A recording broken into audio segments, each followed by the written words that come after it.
Otep à tous, bienvenue sur la chaîne des panafricanistes, par essence, par conviction et par excellence. Celle des citoyens qui émettent par nécessité et obligation de combat. Nous sommes une chaîne qui n'est guidée que par nos ancêtres et rien que par les ancêtres qui appartiennent à l'égrégore du monde noir. Par conséquent, nous ne croyons en aucun dieu venu de l'étranger. Toutefois, cette vidéo n'est aucunement destinée à inciter à la haine ou à la violence, car nous menons un combat qui est d'abord et avant tout spirituel, intellectuel et démocratique. Ensuite, il est politique, géopolitique et géostratégique, contre l'impérialisme, le colonialisme, le néocolonialisme et l'endocolonat, qui sont tous qualifiés de crimes contre l'humanité. Nous menons ce combat sur la base du principe fondamental que nous avons hérité de nos ancêtres kémites, qui est celui de la Mahat, c'est-à-dire solidarité, vérité et justice. Vous êtes donc en droit de connaître la vérité et nous avons l'obligation de vous dire la vérité, rien que la vérité, afin que justice soit rendue au continent africain. Et ça, c'est notre modeste contribution dans cette noble lutte en faveur de la souveraineté, la dignité, la solidarité et l'unité africaine. C'est exactement ça que nous appelons le panafricanisme. Bien-aimés frères et sœurs, d'ici 2024, le Burkina Faso sera libéré. Parole du président, capitaine Ibrahim Traoré. Le président nous a promis que d'ici 2024, nous sommes à 1 mois et demi de 2024. 1 mois et presque 10 jours. Est-ce que c'est une promesse qu'on peut tenir? Est-ce que c'est un objectif réalisable? La question qu'il faut se poser, c'est celle-là. Moi, le président Traoré n'est pas en campagne, que je sache. Il est en train de faire son travail. Ce pourquoi il a été élevé à la tête de ce vaste mouvement populaire qui consistait à libérer le pays. Mais est-ce que c'est faisable? J'ai dit oui. Oui. Pourquoi c'est faisable? Seconde question. L'objectif est faisable? Oui. Question? Oui. Mais quels sont les indices qui nous montrent que cet objectif peut être atteint? Mais parce que, le président a mis les moyens en jeu. Je vous garantis, il a mis les moyens en jeu. Il a recruté en masse. Et ceux qui ont été recrutés sont formés et équipés. Et oui, c'est un problème. Vous voyez le Congo démocratique? Pourquoi Tshisekedi échoue? Pourquoi Tshisekedi n'arrive pas à venir à bout? Parce qu'il ne met pas les moyens en jeu. Les moyens que Tshisekedi met en jeu, c'est pour corrompre la classe politique. Les hommes politiques pour qu'ils se taisent sur sa gestion de la crise. Notamment, je veux parler de la guerre. Et oui. Alors que le président Traoré, il a fait un recrutement. 100 000 hommes. Le Congo démocratique, qui compte 120 millions de personnes, il n'a recruté à peine 40 000 en 5 ans. 40 000. Traoré a recruté en 1 an 100 000. Et les 100 000 sont équipés. Et bien équipés. Donc les objectifs, et quand je dis 100 000 hommes sur une population totale de 20 et quelques mille, on ne dépasse pas 25 000. Non. Voilà le problème. Les moyens. Les moyens sont mis en jeu. Le président Traoré a mis tous les moyens possibles pour régulariser cette situation. Et maintenant, il y a un autre aspect très important, qui est d'ailleurs capital. Je vous l'ai dit déjà dans une de mes vidéos, où je disais que si le Mali a pu prendre Kidal en quelques jours ou quelques heures même, il n'y a pratiquement pas eu combat.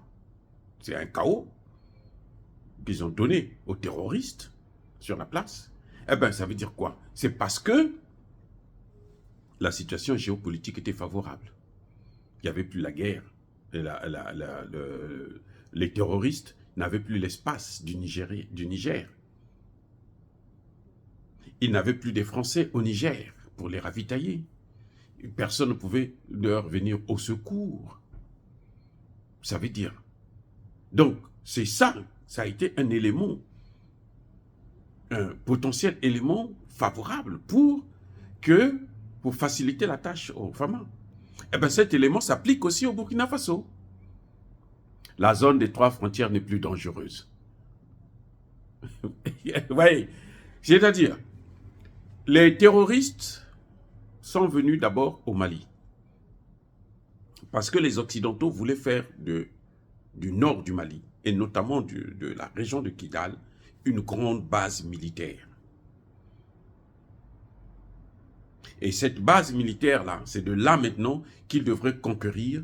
Vous avez d'une part l'Algérie, ensuite le Maroc, vous avez maintenant, c'est parce que quand on occupe l'Algérie, après ils vont attaquer le Maroc et la Tunisie, et puis ils descendent maintenant dans les autres pays du Sahel et dans le golfe de Guinée.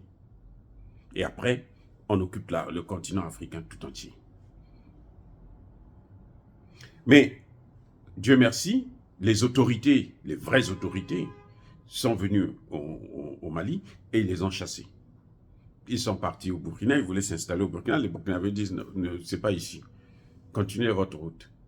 Et ils sont allés chez Bazoum.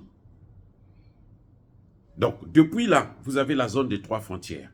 Quand on chasse les terroristes au Mali, ils fuient dans la zone des 3 frontières, partie Niger. Quand on les chasse au Burkina, ils fuient dans la zone partie Niger. Celui qui avait tout compris, immédiatement, c'était le général Moudi, l'actuel ministre de la Défense du Niger. Lui, il avait tout compris dès le début, quand il était encore chef d'état-major. Les premiers jours, les premières semaines, il a compris que, mais la clé est là pour régler ce problème. C'est là qu'en tant que chef d'état-major, il va venir au Mali et au Burkina Faso pour poser le problème avec les autres. Et ils ont compris que non, mais on doit régler ça ensemble. Et là, Bazoum a été pris au piège. Les Occidentaux qui l'ont mis au pouvoir ont dit, mais toi, tu n'es pas venu là pour régler ce problème. Toi, tu es venu pour accomplir notre mission, c'est-à-dire nous faciliter la tâche pour occuper, recoloniser le continent africain, reconquérir le Mali, parce que nous avons besoin du Mali pour attaquer l'Algérie. C'est vrai qu'il y a une frontière avec l'Algérie aussi au Niger, mais la vraie base, c'était celle du Mali. Oui, donc, et quand ils étaient là-bas, ils ne pouvaient pas régler le problème. C'était difficile pour le Burkina et pour le Mali. Mais depuis que les 3 frontières sont libérées, ils n'ont plus de base arrière là-bas. Les Français qui faisaient passer les armes, qui dispersaient les armes du Niger, et puis ça partait au Mali et au Burkina Faso, qui dispersaient les terroristes, qui les envoyaient en mission au Mali et au Burkina Faso, ne sont plus là, comme backup, pour donner aussi des informations. Du coup, les gars sont coincés. Donc, quand le président Traoré dit, moi, je veux régler le problème, eh bien, c'est un défi, et c'est le droit absolu d'un président de se lancer des défis. Et c'est comme ça, justement, qu'on doit gouverner. Même s'il ne l'atteint pas, en tout cas, il va mettre les moyens, et il a mis les moyens. Et nous savons que c'est réalisable. Maintenant, on va voir qu'est-ce qui va se passer. Mais moi, je pense que ça se fera. Ça se fera. Eh oui, le Burkina sera libéré dans quelques mois. Dire cela, c'est inciter à la haine ou à la violence, non. Vous allez me dire qu'il n'y a pas longtemps, on a tué 70 personnes à Zango. Oui, c'est vrai. La guerre n'est pas encore terminée. On est en train de continuer. C'est le travail qu'on est en train de faire. Ça réjouit les Occidentaux parce que sur toutes les chaînes, c'était là. L'Union européenne s'est levée pour dire les droits de l'homme, les droits de l'homme. On ne les voit pas en Israël. C'est là-bas qu'il faut parler des droits. Là-bas, c'est la vraie guerre qu'il faut parler des droits de l'homme. Ici, ce sont des terroristes qui viennent attaquer des États. Là, on ne parle plus des droits de l'homme. Ici, c'est le droit à la défense. C'est l'autodéfense. Mais ils ont frappé, et c'est clair que ça ne va pas. Ils n'iront pas plus loin. Ils n'iront pas trop loin. Parce qu'on va les avoir, c'est clair. On va les avoir. C'est fini. Le cadre, les circonstances ne sont plus les mêmes. Oh, bien-aimés frères et sœurs, encore une fois de plus, soyez bénis. Je persiste et je signe. Soyez abondamment bénis par le Dieu des Kémites et par nos ancêtres angélisés. Mais que tous ceux qui persécutent le continent africain le pillent et le déstabilisent. Qu'ils soient noirs, blancs, chinois, arabes, indiens ou qui qu'ils soient maudits, punis, foudroyés, neutralisés, écrasés, effacés par ce Dieu des Kémites et par nos ancêtres angélisés. Vive l'Afrique éternelle, j'ai dit et j'assume.